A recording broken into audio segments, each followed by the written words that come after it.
नमस्कार मंडळी, मी सौ श्रेयसी कर्वे. विठ्ठला ह्या ऑडिओमधला आजचा हा पहिला भाग. सध्या आषाढी एकादशीच्या निमित्ताने दिंड्या पताका हाती घेऊन टाळ मृदुंगाच्या गजरामध्ये अवघी पंढरी दुमदुमली आहे. त्यानिमित्ताने या ऑडिओमधून आपल्या सर्वांच्याच लाडक्या विठू माऊलीविषयीची काही माहिती घेण्याचा प्रयत्न आपण करूया.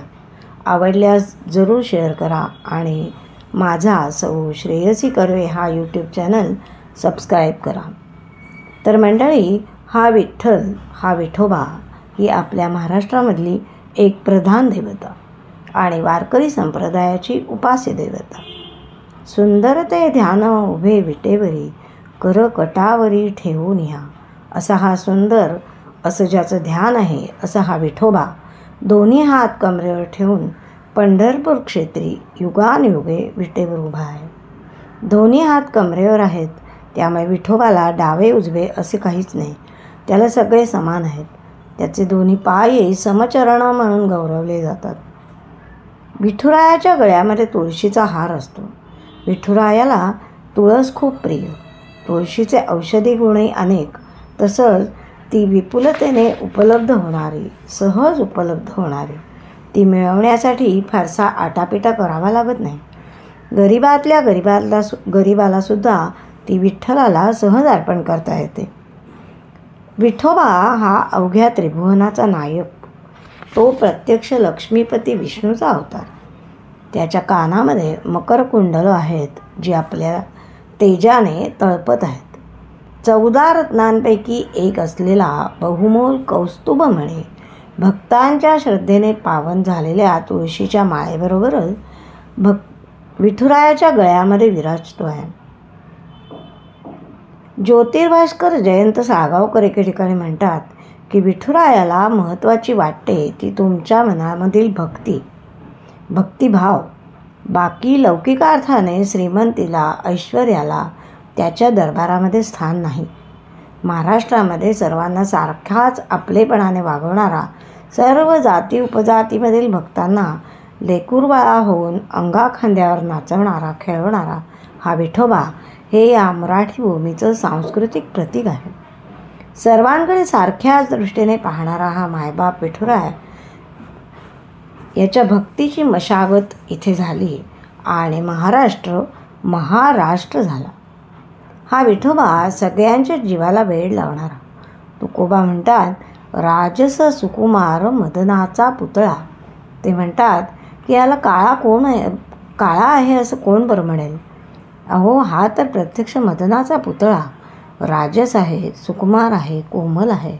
त्याच्या तेजापुढे रविचंद्रसुद्धा निष्प्रभ झाले आहेत, लोपून गेले आहेत. विठोबाच्या भाळावर कस्तुरीचा लेप आहे. अंगाला चंदनाची उटी आहे. त्याच्या मुखकमलाची शोभा वाढवणारी कानातील मकर कुंडले आहेत. त्याचं रूप हे इतकं तेजस्वी, इतकं रमणीय की त्याला नुसतं बघत राहणं हा सुद्धा केवढ्या तरी आनंदाचा विषय आहे. हा पंढरपुरात भक्तांची वाट पाहत सदा सर्वकाळ उभा असतो. तुम्ही फक्त त्याच्यापर्यंत पोचलं पाहिजे. तुम्ही जेवढे त्याच्या भेटीसाठी आतुर आहात, तेवढा तोही तुमच्या भेटीसाठी आतुर आहे. विठ्ठलाला सर्वात प्रिय हे भक्त. आपले समचरण विटेवर ठेवून कमरेवरच्या हाताने स्वतःचा तोल सांभाळीत पिढ्यानपिढ्यांना दर्शन देण्यासाठी तो सिद्ध आहे. भक्तीसाठी आतुरलेला भक्तांचा हा देव आगळा. खरंच हा देव असाच आगळावेगळाच आहे. पुंडलिक हा भक्त श्रेष्ठ होता आणि त्याच्या मनातील भक्तीचा भाव जाणून पांडुरंग त्याच्याकडे येऊन विटेवर उभा राहिला. देवाने या रूपामध्ये असंच राहावं, अज्ञानी जीवांचा उद्धार करावा आणि हे क्षेत्र माझ्या नावानं पुंडलिकपूर म्हणून प्रसिद्ध व्हावं, असा वर पुंडलिकानं मागितला आणि देवाने तो त्याला दिलासुद्धा. ही परंपरेने चालत आलेली कथा सगळ्या संतांनी वर्णन केलेली आपल्याला सर्वांना परिचितच आहे. विठ्ठल पुंडलिकाच्या भक्तीने प्रसन्न होऊन पंढरपुरी अवतरणे ही तुमची आमची समजूत. पण ज्ञानोबा राय एके ठिकाणी असं म्हणतात की पांडुरंग स्वतः मार्ग चुकून पंढरपुरामध्ये अवतरले आणि चुकलेल्या भक्तांना योग्य मार्गदर्शन करण्यासाठी, योग्य मार्ग दाखवण्यासाठी विटेवर उभे राहिले. पांडुरंग पंढरपूरला आल्यानंतर काय झाले बरे, पाहूया पुढल्या भागात.